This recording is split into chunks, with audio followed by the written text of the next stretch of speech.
पाहताय एबीपी माझा। या बुलेटिन मध्ये आपले स्वागत आहे। बुलेटिनची सुरुवात करूयात आताच्या हेडलाईन्स पाहून। Headlines brought to you by Chitale बंधू।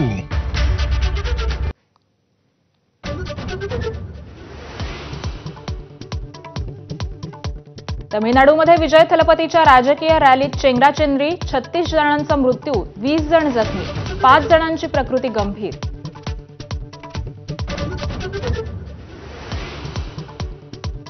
करूरमधील चेंगराचेंगरी प्रकरणी केंद्रीय गृह मंत्रालयाने सरकारकडून अहवाल मागितला। दुर्घटना कशी घडली, काय व्यवस्था केली होती याचा अहवाल सादर करावा लागणार।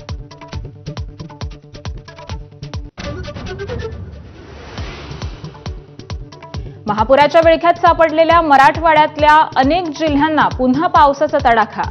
धाराशिव, बीड, परभणी, नांदेडला झोडपलं। सोलापुरात देखील पावसाचा कहर।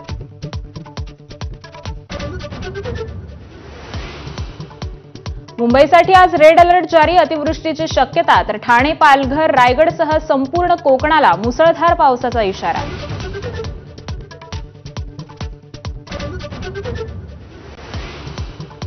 सोलापुरात पुराच्या फटक्यामुळे लोकांना पुन्हा पुनर्वसन कॅम्पमध्ये जाण्याची वेळ। असहाय्य पूरग्रस्तांचं दुःख अनावर, तर अनेक घरात पाणी शिरल्यानं धान्याचीही नासाडी।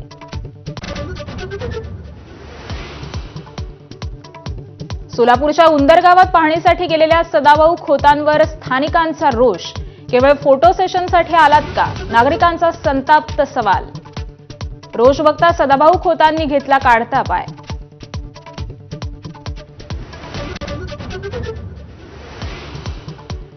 मुंबईत कबूतरखान्यांचा वाद पुन्हा भडकण्याची शक्यता। कोर्टाच्या निर्देशानुसार लोकवस्तीपासून 500 मीटर अंतरावर कबूतरखाने सुरू करण्याची तयारी।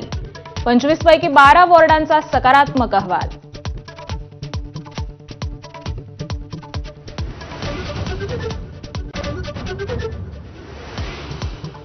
आशिया चषकाच्या फायनलमध्ये आज भारत पाकिस्तान 41 वर्षांनी आमने सामने, तर सामन्यावर बहिष्कार टाका, उद्धव ठाकरेंचं आवाहन।